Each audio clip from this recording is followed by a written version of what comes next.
Coming up on today's episode of Parasport Nation, Mollie Jepsen, Canadian alpine skier and Paralympic gold medalist, made her triumphant return to the slopes after years recovering from various injuries.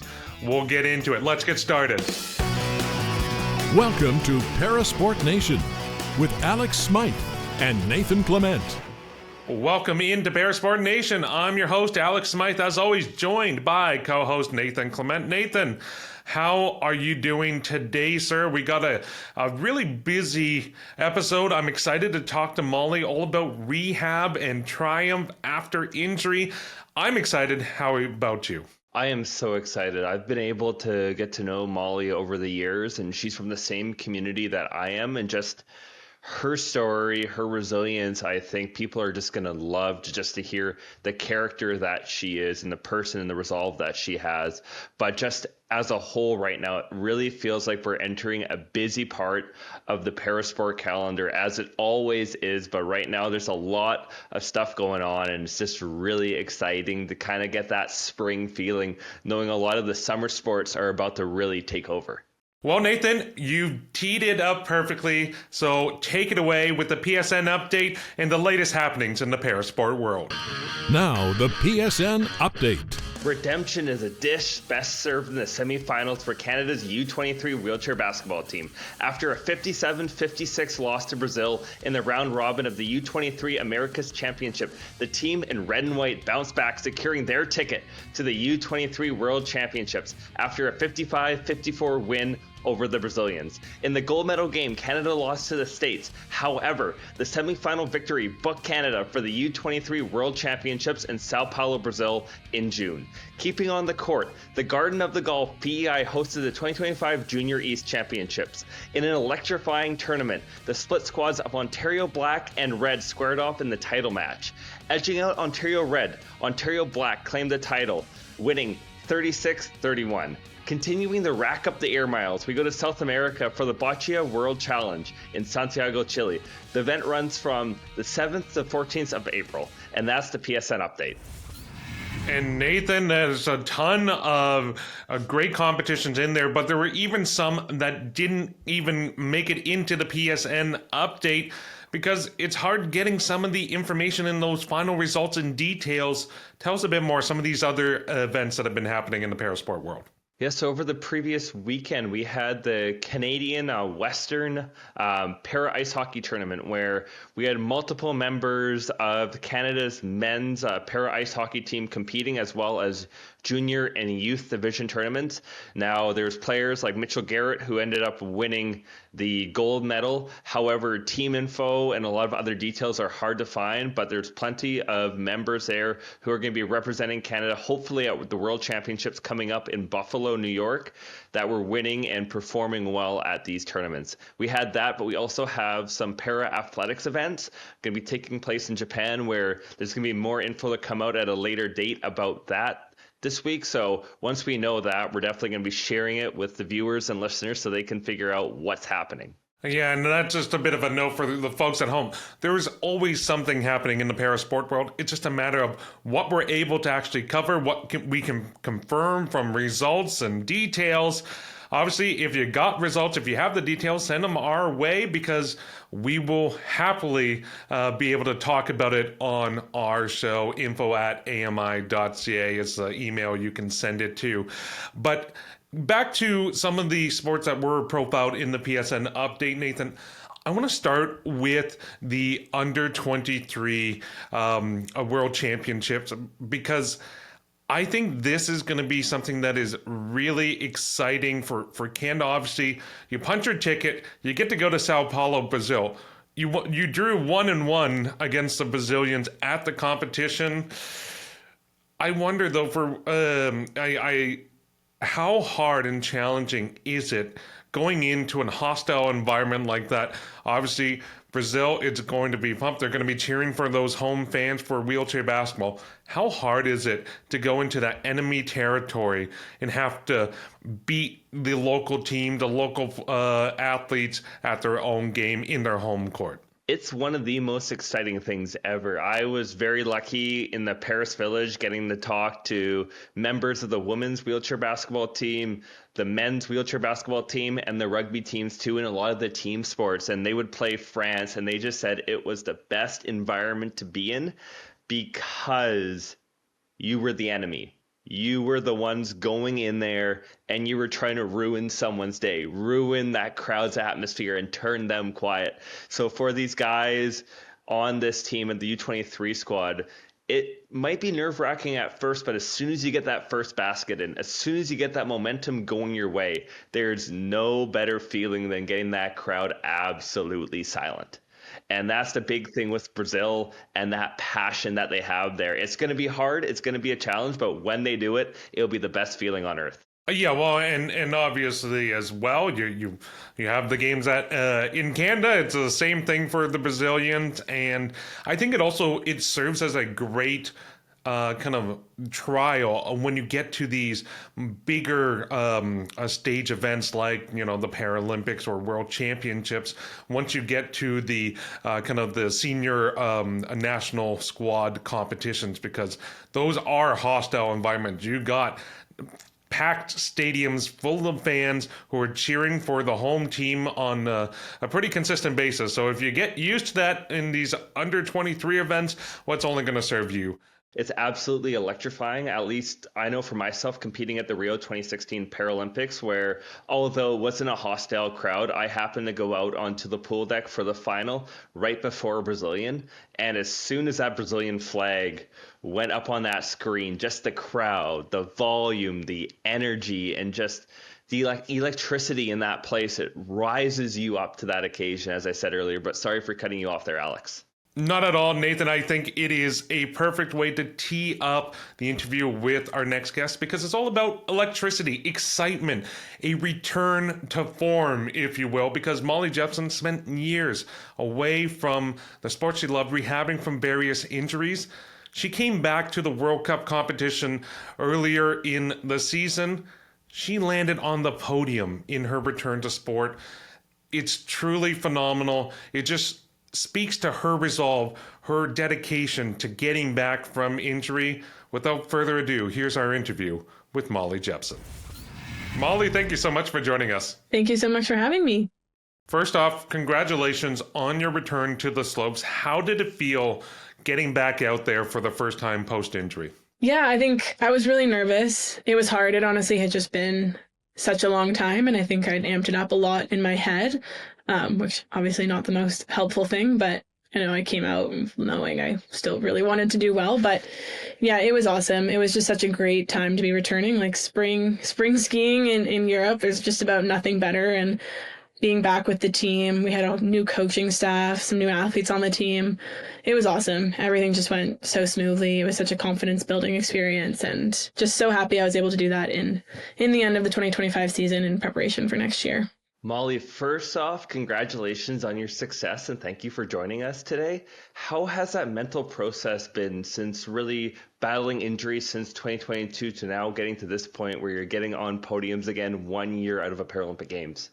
Yeah, honestly, I think the success of it, the standing on the podiums, probably hasn't really set in so much. I think it takes a long time to kind of get out of that mentality of being injured. And for me, I went through a knee that was like super brutal, super traumatic, like found out that I had torn my ACL and raced on that in Beijing, and then tried so hard not to have another surgery. So just had this mentality of like, my body's not really working properly. It's not where I want it to be for just honestly so many years. And so I think that's super difficult. It makes me a little bit obsessive. It makes me want to do everything super perfectly. It makes me very hyper aware of everything that's going on in my body, almost to a flaw, changing scheduling around, changing training around anytime there's a little bit of inflammation in my body. And I think I'm still kind of untraining that component in my brain of just being like, nope, you're strong, you're 100%, you've worked very hard for this, you're good to go. And so that whole thing, I think, is so challenging, and so many people go through that. Like, you're just obsessed with trying to get better and be better.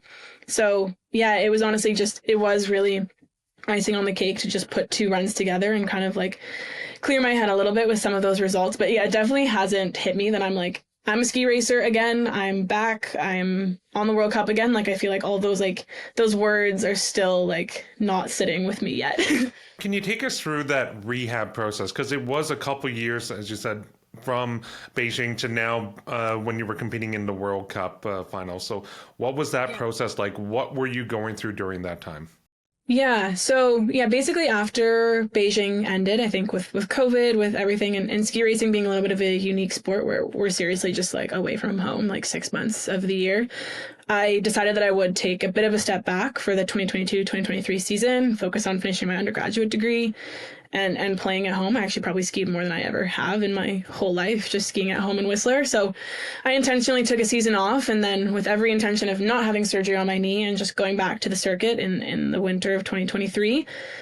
Ended up not happening. Ended up needing 3 separate surgeries to put my knee back together, a surgery that most people don't have until they're in their 50s. I ended up needing to have that done, a whole cartilage replacement and transplant on my lateral compartment of my knee, a new ACL.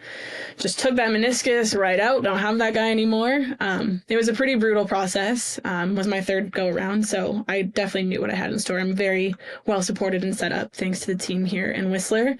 And then I was 100%. I went to Chile, had my amazing return to snow camp over there, and was totally ready and prepared to start my World Cups in December of 2024.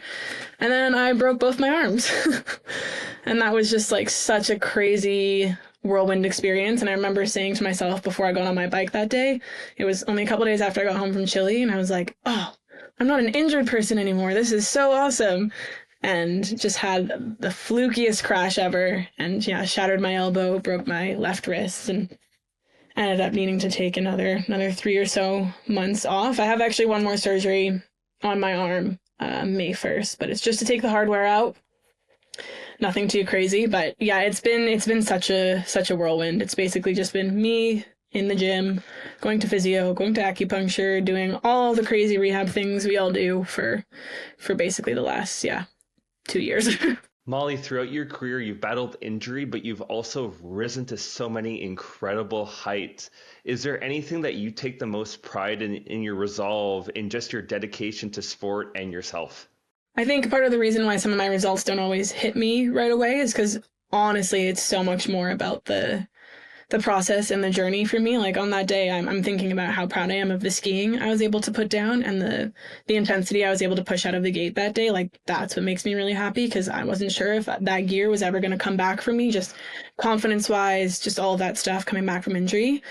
But yeah, at the end of the day, I still am really proud of my gold in Beijing in the downhill. That's something I had kind of dreamed of since I was 13. I was raised by speed skiers, and all I wanted was to win a downhill at the Paralympics. And I think with COVID, with everything, it was just surrounded by so much love in my team. That is such a highlight for me too. For yourself, how important was it to be able to get back at the tail end of this 2025 season so that you did have some runs in as you prepare for 2026 and not having to wait until like kind of later in the year when the snow starts to fall and the runs in the mountains become more and more prevalent and available for you? I think it ended up just coming down to a confidence thing. I just wanted to tick that box of returning fully to racing so that when our prep season starts on snow next week for the 2025-2026 season, my head is there and I know that I'm 100%. It was a big mental game to get back. It was a push for sure. Like I think a lot of people are like, maybe we should have just waited until that last surgery on your arm and hey, we should have just taken a step back. But for me, mentally, I just needed to push out of the start gate, just really, we're calling it ripping off the last Band-Aid, rip off that last Band-Aid so that when I start to approach my prep for the next 11 months, it's no questions. We're all good. As you mentioned, you start that prep for next season, next week. What does your off season look like, and what does next year's race calendar look like, if you know that yet? Yeah, I do not know our race calendar yet. I believe we'll know kind of at the end of this month. But yeah, I start with my first on-snow camp out in Quebec next week. I leave on Monday of next week. That'll be our first camp. And then we base out of Whistler for about 3 months, which lucky for me, this is where I live. It's my home, so I don't have to go very far. We have a huge dryland push, which is so important to me and my confidence on hill. And then we head down to South America early September, right into October. We are in the interior of BC for all of November, and then our World Cup season will start end of November, early January or early December, somewhere in Europe, and then we'll push all the way through to the games. One question we love to ask guests, especially winter sport athletes such as yourself. You already kind of hinted a bit about this in the earlier response, but when it comes to snow conditions, describe your favorite snow conditions to race and compete on. Dry, like chalky, like consistency snow. So imagine like kind of like half man-made snow, half natural snow. If anyone's familiar with kind of what we get in Colorado or in the interior of BC in the preseason, that is perfect. Subsequently, a good spring freeze thaw is also very high up there on my list. So right around now is actually not at all a bad time to be returning to training. And we target that spring freeze thaw in South America in September, October, because pretty sure that's what we're going to get in Milano Cortina. So we try and replicate that in training as best we can. Mollie, I want to go back to your roots. You're a West Van kid. You're from the Sea to Sky region, and this area of Vancouver and British Columbia and Canada has had so many amazing alpine moments, from Alexander Bilodeau to Ashley McIver winning medals, but you've also etched your name into North Shore, but Sea to Sky history throughout your career. What does it mean to be from the Sea to Sky region?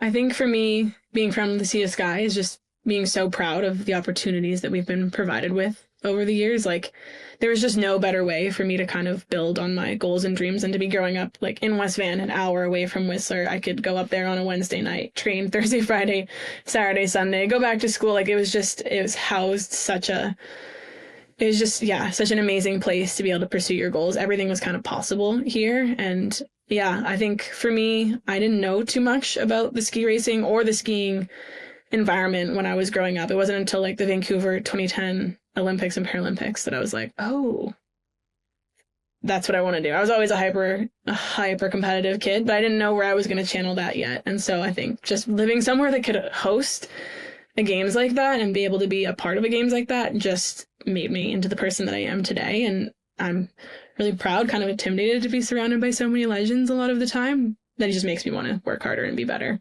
Well, and as Nathan says, you've certainly carved out your own path and recognition from just your success on the slopes.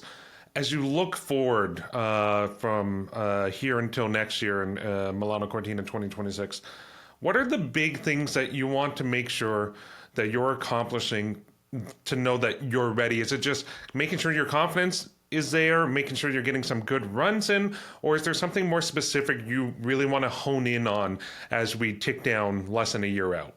Yeah, I think for me, confidence is always a huge, huge thing. My skiing is there. It's always been there. I've worked very hard to be a very strong technical skier. And so as long as I'm confident, I know that I'm rolling up the ski properly and I can ski well and ski to the podium, which is exactly what I was able to accomplish in March, and just reiterate that for myself. But like, okay, the skiing is still there. It's just, you got to build it back up.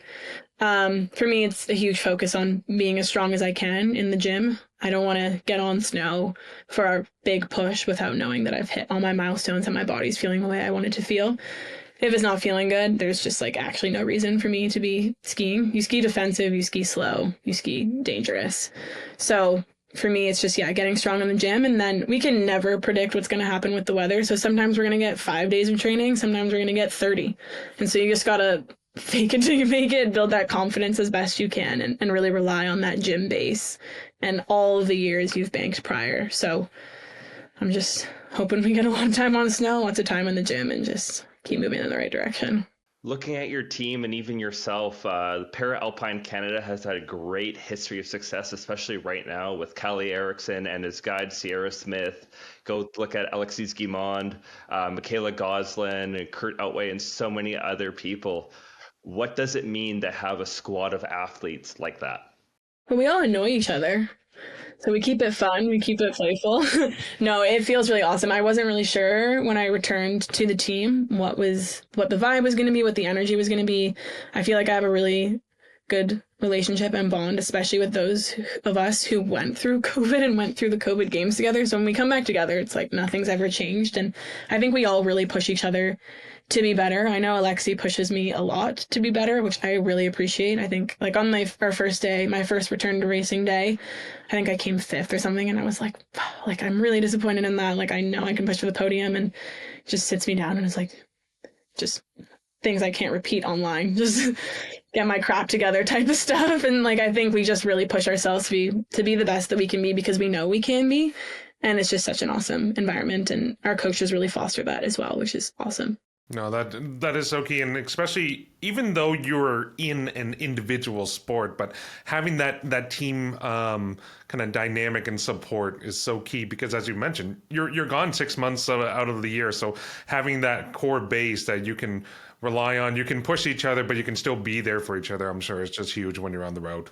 Exactly. Yeah, it's so important. Like, we're in South America, surrounded by pretty much nothing but just us for like 6 weeks. So you start to like each other, maybe dislike each other a little bit, but at the end of the day, it's all grounded in mutual respect on our team, because we're all successful, we're good at what we do, and yeah, it works out so well. And you have traveled many different places. I'm curious, is the best mountain, the best runs, are they still in Whistler, or is there another location other than home you love to ski at? I really love going down to South America. I started going down there when I was really, really young. Someone who actually runs one of the local ski clubs in the Sea to Sky, Cyprus, he spent the rest of his summer down in South America. So I started going down there very young. So there's a resort down there, La Parva, that I love so much. It just feels like a little bit of a second home.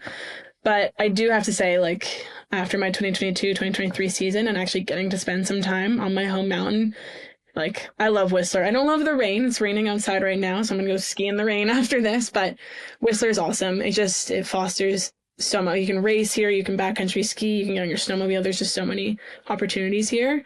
And yeah, I mean, this is a long-winded answer, because nothing when it comes to skiing is bad. Everything is amazing, because like Europe, Switzerland, Austria, like the Italian Dolomites, like it's insane. Like, you can't go wrong anywhere. Everything's amazing. I'm going to keep it on a travel question. You've been able to go to so many different parts around the world. Do you have a favorite food city or food destination that you've been to? Oh, this is hard. I just got back from Mexico like 2 days ago, and I just ate a lot of tacos that were absolutely amazing in Sayulita. But I do really, really love the food in Italy. Like, no matter where you go, there's always good pizza, there's always good pasta, and I'm definitely not above eating a lot of that when we're having really big training days. So can't go wrong with Italy. I do wish we had a bit more of an opportunity to eat more like local cuisine when we were in South America, or in South Korea and in Beijing, because I feel like I would have loved to eat a lot of the food in South Korea, but we just didn't leave the village enough, which was really hard. But yeah, I'll definitely have to say Italy.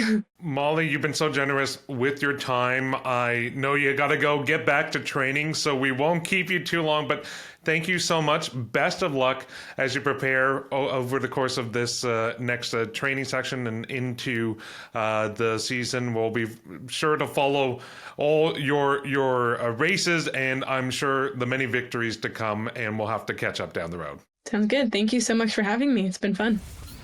And that was our interview with Mollie Jepsen. Nathan, the resolve just shines through. Her commitment that even though she was dealing with these injuries, she wanted to get back to the sport she loved, and the passion, you can hear it in her voice, and getting that confidence back, finally getting back onto the slopes, making the podium. That is huge. That is rare. That does not happen usually if you're coming off of an injury. I think for her, and it's something that we often forget as athletes, because we're so driven on performances and getting those medals and getting those just results that we want, especially like when we're freshly coming off an injury like that is, and Mollie said it perfectly, is she did it because she loved it. She did it because she wants to feel great on the skis, move, have that freedom. And I think that is the ultimate takeaway. But for you, Alex, I know she talked about being on the road for 6 months. Could you imagine being on the road for 6 months with the PSN crew? I love the PSN crew. I think after 6 months, I need to be back home. I need to be in my own bed. I need to be away from the rest of the PSN crew. Again, I love you guys, but I need my own space. I think it is truly something that we do not talk about enough when it comes to the life of high performance athletes, especially ones in these sports. Like yourself too, I would throw you in there as well, Nathan. The life on the road and to do it at that consistent scheduling of having to be gone half the year. Now, not necessarily all in the same time or on a single trip. It takes a lot. It can be very draining. So that's why having that group that you can connect with, you can relate with around you, it's got to be so key. But how do you do it when you're on the road with your team?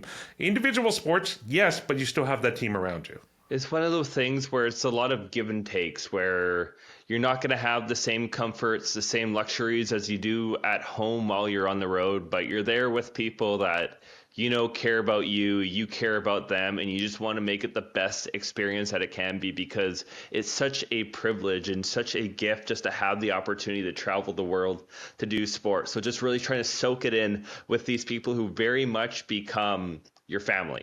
Like for last year, leading into Paris 2024, I was on the road for 4 months, so nowhere close to Mollie. But that's a long time away from my own home, my own routines that I would have here. So for me, it was taking that step back, realizing like, what can I do for my teammates? What can I do for my friends? What can I do for my staff? Because they're away from family, they're away from friends, they're away from their kids too. So there's a lot that they put at stake. But it's just that time where you just get to celebrate with each other. And like any family, you have your moments where it gets a little tough, it gets a little tricky, but you really learn to appreciate each other in the small moments, and it becomes very, very gratifying. Well, I'm sure it is the give and take because everyone's in the same situation. Everyone's having to be on the road and in that same state. And also, too, for your teammates, they have to share a room and a routine with you, Nathan. That can't always be easy for them. I'm kidding, of course. I love you. I would spend 6 months on the road with you. But unfortunately, it won't be happening today because we are out of time on today's show. So be sure to like and follow us on Instagram at ParasportNationAMI. Be sure to follow us on YouTube, subscribe, like this video, and give us a listen on podcast and AMI audio whenever you get the chance. Until next time, we'll catch you then. Thanks for tuning in to Parasport Nation. Like and subscribe to the channel to follow us now.